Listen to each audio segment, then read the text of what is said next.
Mimi Tumaini Joseph Nagu naapa kwamba nitakuwa mwaminifu kwa Jamhuri ya Muungano wa Tanzania na kuitumikia kwa moyo wangu wote, na kwamba nitaihifadhi, nitailinda na kuitetea Katiba ya Jamhuri ya Muungano wa Tanzania kwa mujibu wa sheria iliyowekwa. Ewe Mwenyezi Mungu nisaidie. Mimi Tumaini Joseph Nagu naapa kwamba nitaitumikia kwa uaminifu Jamhuri ya Muungano wa Tanzania na Rais wake katika kazi ya Naibu Katibu Mkuu. Ewe Mwenyezi Mungu nisaidie. Mimi Tumaini Joseph Nagu naapa kwamba katika kazi yangu ya Naibu Katibu Mkuu, kwa vyovyote vile sitatoa siri ambazo nitazijua katika kazi yangu, isipokuwa katika kutimiza wajibu wa kazi hizo au kwa idhini ya Rais. Ewe Mwenyezi Mungu nisaidie.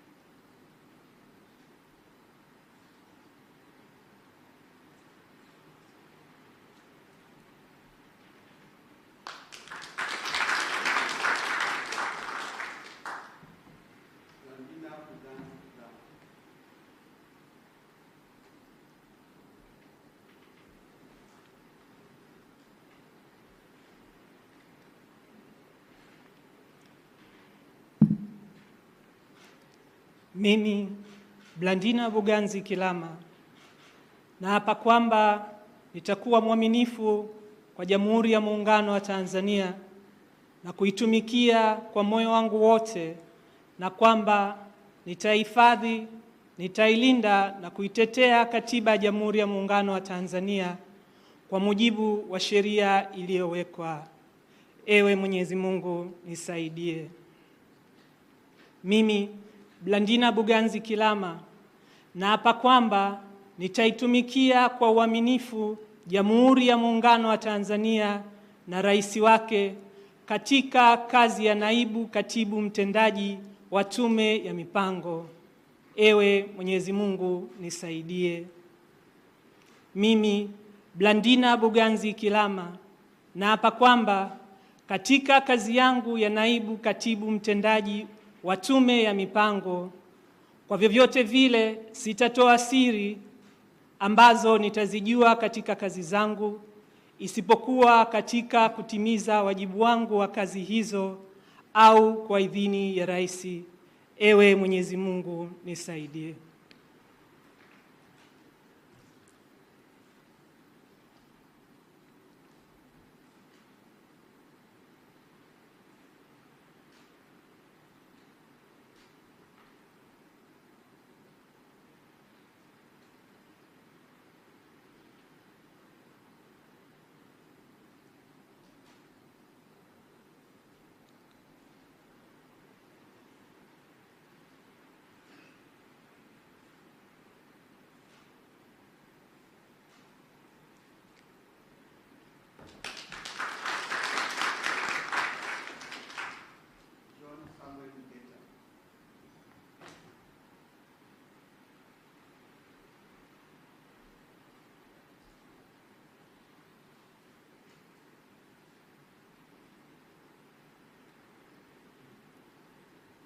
Mimi John Samuel Mgeta naapa kwamba nitakuwa mwaminifu kwa Jamhuri ya Muungano wa Tanzania na kuitumikia kwa moyo wangu wote, na kwamba nitahifadhi, nitailinda na kuitetea Katiba ya Jamhuri ya Muungano wa Tanzania kwa mujibu wa sheria iliyowekwa. Ewe Mwenyezi Mungu nisaidie. Mimi John Samuel Mgeta naapa kwamba nitaitekeleza majukumu ya mjumbe wa Baraza la Maadili kwa uhuru, bila uoga, upendeleo, huba au hila, na kwamba sitatoa siri zozote zitakazozifahamu wakati nikitekeleza majukumu yangu bila kibali cha tume, isipokuwa katika kutekeleza majukumu ya tume. Ewe Mwenyezi Mungu nisaidie.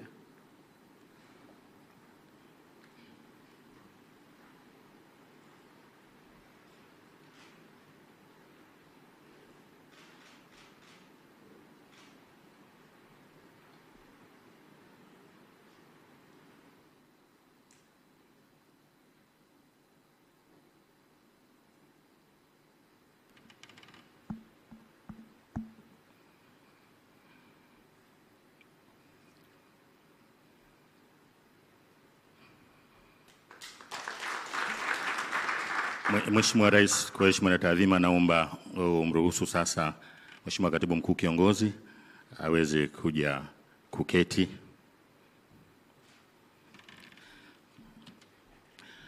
Mheshimiwa Rais, mara baada ya tukio la uapisho, naomba sasa kumkaribisha Jaji Sivangilwa Mwengesi ili aendelee na taratibu za kiapo cha maadili.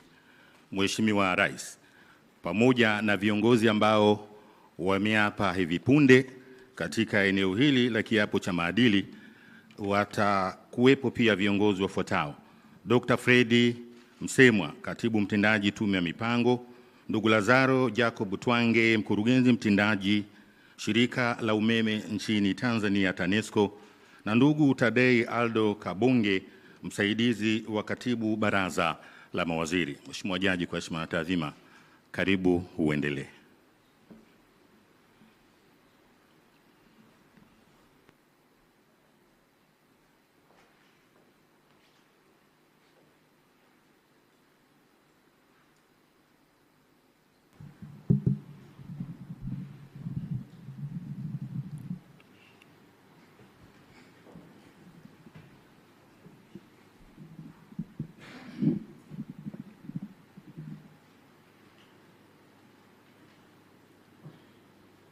Naomba tusimame wote tutakaotoa ahadi ya uadilifu.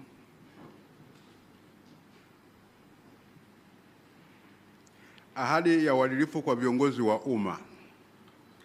Kwa kuzingatia misingi ya maadili yainishwa katika ibara ya 132 ya Katiba ya Jamhuri ya Muungano wa Tanzania ya mwaka 1977 na masharti ya Sheria ya Maadili ya Viongozi wa Umma ya mwaka 1995 ambavyo yanatamka kila kiongozi wa umma kuzingatia viwango vya juu vya maadili ili kukuza utu, uwazi, uadilifu, uwajibikaji na kuimarisha imani ya wananchi kuhusu utendaji wa viongozi wa umma.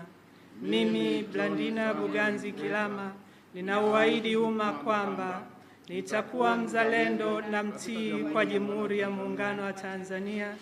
Nitakuwa mwadilifu na mfano kwa watumishi wa umma, watumishi wa Bunge, watumishi wa mahakama na watu wengine katika kukuza na kusimamia maadili. Sitatumia cheo changu kwa maslahi binafsi au familia yangu, ndugu zangu au marafiki zangu au mtu mwingine. Nitalinda na kutumia rasilimali za umma kwa maslahi ya umma. Nitatekeleza majukumu yangu na kufanya maamuzi kwa kuzingatia katiba, sheria, kanuni, taratibu na miongozo, mila na desturi za Jamhuri ya Muungano wa Tanzania. Sitatenda kitendo chochote cha rushwa. Sitaomba, kutoa au kupokea zawadi au fadhila isipokuwa kwa mujibu wa taratibu zilizowekwa na sheria. Sitatoa shinikizo linalokiuka sheria, kanuni, taratibu na miongozo katika utendaji kazi za umma. Sitatoa siri ambazo nitazipata au kuzijua katika utumishi wangu isipokuwa kama sheria itaelekeza vinginevyo. Nitatekeleza majukumu yangu kwa kuepusha migongano ya maslahi wa aina yoyote na mara zote nitatoa uamuzi kwa kuzingatia katiba na sheria. Nitatoa huduma bora kwa usawa kwa watu wote bila kujali misingi ya dini, siasa, kabila, udugu, utaifa, ukanda, jinsia au hali ya mtu, na nitazingatia na kulinda heshima ya nafasi yangu ya uongozi wa umma ninapokuwa kazini, nje ya mahali pa kazi, na hata nitakapostaafu au kuacha kazi. Tamko. Ninakiri kwamba nimeisoma hati hii ya ahadi ya uadilifu kabla ya kuweka saini. Ninakubali na kutambua kwamba masharti yaliyomo katika hati hii ni ya kimaadili na kisheria na ninawajibika kuyatekeleza. Ninaelewa kwamba kuyavunja masharti hayo ni kiukwaji wa maadili yaliyowekwa kwa mujibu wa sheria ya maadili ya viongozi wa umma na sheria za nchi, na hatua za kisheria zinaweza kuchukuliwa dhidi yangu iwapo nitakiuka masharti hayo. Asanteni, naomba mketi na kuweka saini.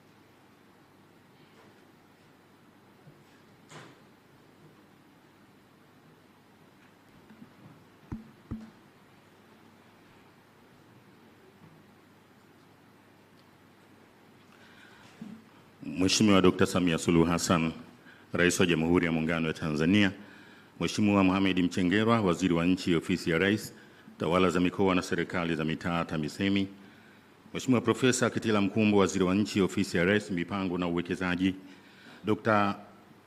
Moses Kusiluka, Katibu Mkuu Kiongozi, ndugu makatibu wakuu na manaibu makatibu wakuu mliopo, Mheshimiwa Jaji Sivangila Mwangesi, Kamishna wa Maadili, mabibi na mabwana, wageni waalikwa, karibuni Ikulu. Kwa heshima na taadhima, Mheshimiwa Rais, naomba sasa nikukaribishe uzungumze na hadhara hii pamoja na taifa kwa ujumla. Mheshimiwa Rais, karibu.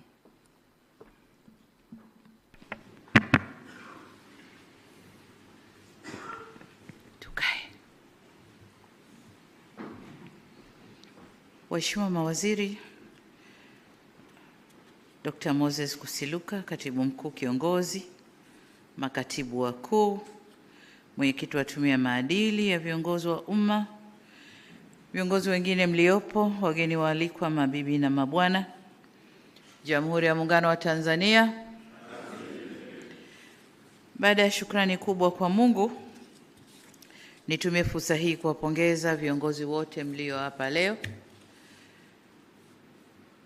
Langu kwenu ni kwenda kuviishi viapo mlivyo hapa leo, na kwa kiapo cha maadili najua jaji huwa anatoa kopi baada ya zile mbili mlizo saini, moja na kurudishia. Hiyo ni reference yako ya kuiangalia kila baada ya muda. Hata mimi hapa ninayo ya kwangu, nakaa kipindi kisha naichukua na itizama, najiwekea tiki, wapi niko sawa, wapi ninalegea, wapi hivyo. Kwa ndio maana ya kiapo hiki na kupewa kopi. Lakini niwaombe pia ndugu zangu mlio hapa leo, kiapo kile kikubwa na kile cha maadili, mkashirikiane na mtakao wakuta kule mnakokwenda, fanya kazi kwa mashirikiano. Lakini na wale mtakao kutwa, mawaziri wako hapa na makatibu wakuu, mmekuja kupokea watu wapya, mkawape ushirikiano na muelekeze ipasavyo wapya wanaokuja. Kwa upande wa maelekezo mahsusi, Dr. Nagu, hongera. Tumekuweka nafasi hii. Katu, ni majukumu makubwa kuliko uliokuwa nayo. Najua ulikuwa na majukumu makubwa, lakini haya ni makubwa zaidi. Kwa hiyo nadhani kwa kipindi kichache nilichokuweka nje kidogo ya majukumu, ingawa ulikuwa unaendelea na majukumu yako ya kawaida, utakuwa umesoma somo na kwamba utakwenda kutekeleza vyema majukumu yako hapa kama kiapo ulichokula hapa. Nikwambie tu kwamba unakwenda kuwa naibu katibu mkuu ndani ya TAMISEMI masuala ya afya. Ni Tanzania nzima ndani ya tawala za mikoa na serikali za mitaa. Kama unavyojua kuna ongezeko kubwa sana toka mwaka 2020 hadi leo. Ongezeko kubwa la zahanati, ongezeko kubwa la vituo vya afya kwenye makata, hospitali za wilaya na zile hospitali kubwa za mikoa na za rufaa, sio za kwako na za mikoa, lakini huku chini kwenye maeneo yako kuna ongezeko kubwa. Lakini pia serikali imefanya kazi kubwa kupeleka vifaa tiba, vitendanishi, wataalamu na mambo kama hayo, na tunaendelea kupeleka. Tunajua bado kuna changamoto, lakini tunakutaka ukayasimamie vyema. Tunaendelea na shughuli za ukarabati wa hospitali kongwe za zamani ambazo nazo tunataka zifanane na wenziwe ambao tumewajenga hivi karibuni na kuzipatia vifaa, na vyenyewe hizo kongwe tunataka kuzileta katika kiwango hicho hicho. Lengo letu ni kuhakikisha kwamba afya ya msingi inaboreshwa na tunasogeza huduma karibu zaidi na wananchi. Kwa hiyo una kazi kubwa, naomba nenda kasimamie na tuone sasa kazi yako inavyoendelea, lakini kubwa zaidi kuwajibika kwako kwa wananchi kule chini. Kasimame vyema, kwa sababu nafasi yako hiyo kuna kushirikiana na wanasiasa, hasa wabunge na madiwani, na wenyewe wana changamoto zao. Bunge yuko hapa anajua. Kwa hiyo nenda kasimame vyema, shirikiana nao vyema katika kutatua changamoto wanazozileta. Linalowezekana ambaye tunaweza tutafanya, nenda kaone, kawatembelee. Lisilowezekana wape sababu ya maana kwa nini hilo haliwezekani. Lakini jitahidi kutafuta ufumbuzi wa shida za wananchi kule chini, na mkaondoe urasimu usio na tija kwa michakato ya manunuzi, na kajitahidini kuzingatia sheria. Hayo ni majukumu makubwa zaidi, Dr. Nagu, na ni imani yangu kwamba utakwenda kuyasimamia ipasavyo. Kama Grace aliweza, na wewe utaweza, na imani hiyo. Dr. Fred Matola Msemwa, katibu mtendaji wa Tume ya Mipango, wewe ni mtu wa Mungu. Nilikuona ukiwajibika vyema kanisani. Na nilipokuona kule nikajiuliza, nimemwona wapi huyu mtu? Kumbe nilishakuteua kwenye hii nafasi. Kwa hiyo nenda kasimame vyema. Kwa imani yangu ni kwamba unafaa na unatosha, kutokana na kuwa umefanya kazi kwenye mashirika ya kibiashara na ya umma, una uzoefu wa kutosha. Nimekuwekea naibu katibu mtendaji mzuri, mwenyewe namuita my giraffe. Nimemsacrifice, nimekuletea. Nyinyi wawili mnaweza kufanya kazi vizuri sana. Blandina ni mzoefu, ana uzoefu wa taasisi za nje, marepoa huko kwenye research za kiuchumi, lakini pia ana uzoefu aliopata ndani ya ofisi ya Rais. Miaka mingapi Blandina? 4. Ndani ya miaka 4. Sasa ameiva, anaweza kufanya kazi vizuri ya taifa kwenye nafasi hii ya naibu katibu mtendaji wa tume. Naomba mkashirikiane.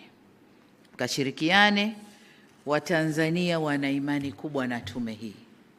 Na tume hii, na nyinyi mmeingia kwenye kipindi hiki muhimu ambako waziri anakuongozeni katika uandikaji wa dira yetu ya miaka 25 ijayo ya taifa hili.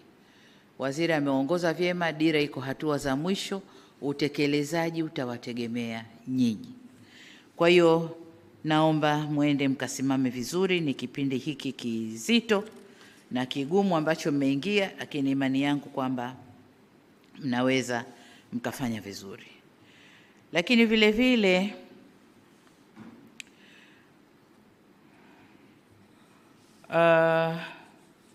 kuna miradi mikubwa ya kitaifa ambayo inataka coordination ya tume, lakini uratibu wa miradi kwa ujumla ndani ya taifa letu ni kazi yenu, Tume ya Mipango, na ndio maana imeitwa Tume ya Mipango.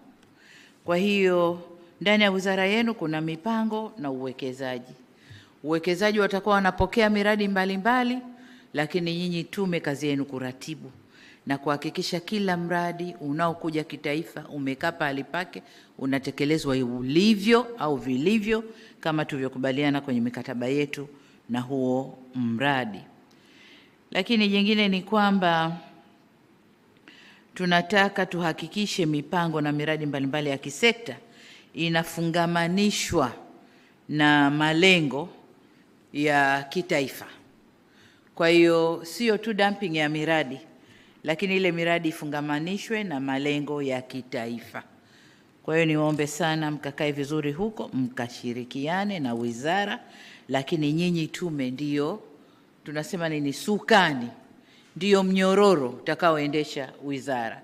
Mnyororo wenu ukitoka meno, wizara haitakwenda vizuri. Kwa niombe sana sana sana kashirikiane katika kufanya hiyo kazi. Swala jingine kwa upande wa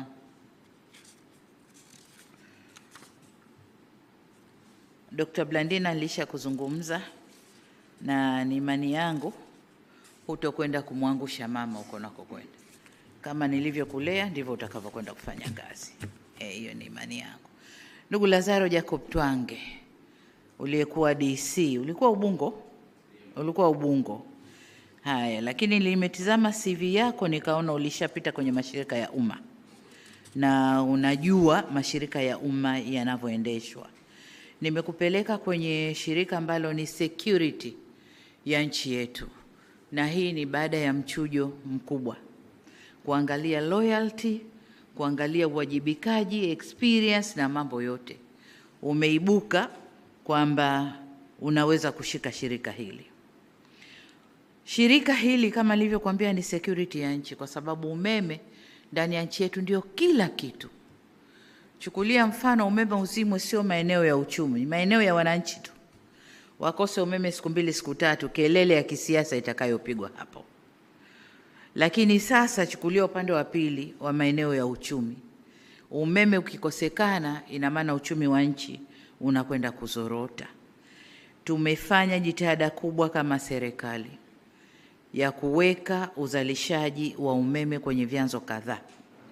Tuna chanzo kikubwa Julius Nyerere Hydropower, na ile ndiyo roho yetu kama nchi.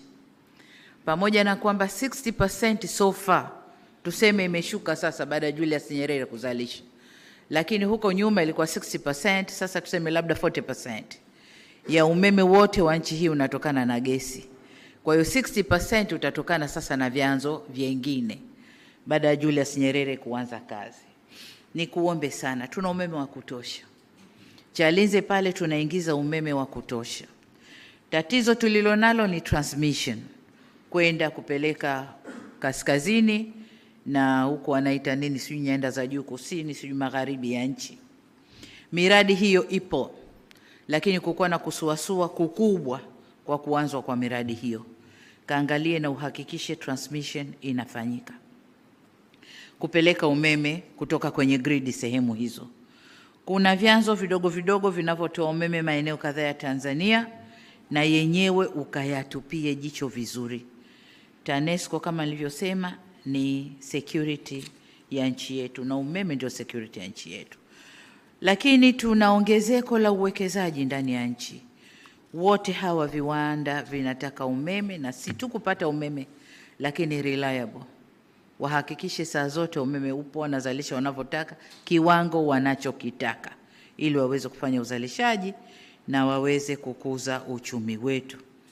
Kwa hiyo una kazi kubwa ndugu yangu, lakini tunapokwenda mbele tunaangalia renewable sources of energy. Ni kazi ya wizara kisera, lakini ni kazi yako katika utekelezaji. Kwa hiyo other renewable sources of energy, mara nyingi sijui tunaita nishati jadidifu, tunashughulika na sola, jua, upepo na mambo mengine, Lakini ndani ya nchi yetu Mungu ametubariki uranium. Kwa muda mrefu sana tuliaminishwa kwamba kutengeneza umeme wa uranium ni hatari. Lakini nchi zinazoendelea wanatumia na ndio source kubwa ya umeme wao. Sisi tuna raw material hapa ndani. Wanatuambia hatari ili wachote wapeleke kwao wakatengeneze umeme kwao. Sasa pamoja na wizara ni vyema kusimamia mradi wetu ule wa uranium kule Tunduru. Kwamba sasa wale wawekezaji waanze kazi na tufaidike na rasilimali ile nchini, na kama wanataka kuchukua nje wachukue, lakini kwanza tufaidike ndani ya nchi. Tunategemea kuna matani mengi tu. Estimate za sasa hivi kama tani 58,500 za uranium zimelala pale. Nadhani wakianza kuchimba na wakiendelea kufanya discoveries kwenye eneo lile wanaweza wakapata nyingi zaidi. Huu mradi uende na tuanze. Umeme wa nyuklia kama wao wanautumia, tunaweza tukautumia na tukawa na umeme wa kututosha nchini, lakini na kuuza nchi jirani kama tunavyotaka kuuza sasa kwa Zambia, lakini nasi tunanunua kutoka Ethiopia. Sasa tukijitosheleza hatutakwenda kununua. Tumefanya jitihada kubwa kupeleka umeme vijijini. Ilani ilituambia by 2025 vijiji vyote viwe vimepata, na sasa vijiji vyote 12,318 vina umeme. Tunakwenda kwenye vitongoji. 52% ya vitongoji vyetu Tanzania, vitongoji 33,657 already vina umeme na kazi inaendelea. Sasa hivi kuna 20,000 vitongoji. Kuna mtu wa REA hapa? Hayupo. 20,000 vitongoji, kazi inaendelea. Kwa hiyo tukimaliza huko tutakuwa kama tunakaribia lile lengo tulilowekewa. Hiyo ni kazi yenu, tunaomba mkatusaidie. Kuna suala la nishati safi ya kupikia. Again, hili linagonga huku na huku, lakini kwenu lipo. Jinsi mtakavyoweza kusambaza umeme vijijini, mnakwenda kuchangia pia kwenye hilo swala la nishati safi ya kupikia na kuelekea kwenye kufikia ile target yetu ambayo tumejiwekea by 2034. Tumesema 80% ya Watanzania wawe wana nishati safi ya kupikia pamoja na umeme na vyanzo vingine vya nishati, gesi na mambo mengine. Kwa hiyo hilo ni jukumu lenu. Tuna ujenzi wa substations nyingi katika kuhakikisha kwamba umeme unapatikana uninterrupted, hauzimiki. Naomba ukalisimamie. Kubwa zaidi ndani ya shirika lako, nenda kasafishe yale makando yaliyopo. Walioko kwenye kutoa umeme, walioko kwenye billing system, waliopo kwenye mambo mengine. Nilimuona naibu waziri mkuu kaenda kazunguka, hakufurahishwa na aliyoyakuta katika maeneo mengine. Nenda kasimame uyafanyie kazi. Kubwa zaidi, kuna miradi mingi ndani ya shirika lile inavuta interest za watu wengi. Kasimame katikati, simamia miradi itekelezwe vizuri. Achana na interest za watu, simamia sheria, sera zako za shirika na miradi ilete faida kwa wananchi. Hilo ndio kubwa nalo litegemea kutoka kwako. Kwa upande wa Jaji Mgeta, Susan Mlawi hayupo. Lakini Jaji Mgeta upo, umeapa kuingia kwenye tume ya maadili. Huko nako kuna kazi na mkubwa wako yuko hapa. Kuna kazi. Sisi viongozi ni wanadamu, ni watu na wanadamu. Tuna miko tumewekewa. Ukitufanyia assessment leo, unaweza ukatukuta only 30% tunafuata kweli hiyo miko ya uongozi. Sasa mna kazi ya kutulea huko na kuangalia ujazaji tu form na kukuleteeni ile tunafanya sana, lakini matendo mengine yetu binafsi huko ni mambo mengine. Kwa hiyo naomba mkasimamie maadili kwenye utumishi wa umma. Tumeharibika leo hii. Mtumishi wa umma anakosa uzalendo, anakosa tuseme nini sijui, ile moyo na kwamba mtumishi wa umma anathubutu kuchukua siri kwenye mafaili, akapiga picha kwenye simu yake na akasambaza kwenye, akijua kwamba anamkomoa rais, akijua kwamba sijui anamkomoa nani inline, lakini kumbe ni yeye amekosa maadili, ni yeye hawajibiki kwa taifa lake, uzalendo kwa taifa lake hakuna. Kwa hiyo hayo ni mambo ambayo yapo. Hilo ni moja, lakini kuna mengi ndani ya utumishi wa umma.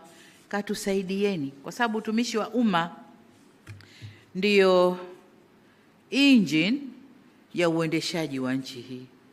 Kwa hiyo katusaidieni viongozi kuwa na nini. Lakini kuna mradi ambao mmeuanzisha nami umenifurahisha, wa kuanza kuwajenga watoto huku na maadili ya umma, whether kupitia mashuleni au wapi, lakini nimesoma somewhere kwamba tume sasa inataka kuanza kujenga maadili kwa vijana aidha walioko universities au sekondari, lakini wakuwe na yale maadili.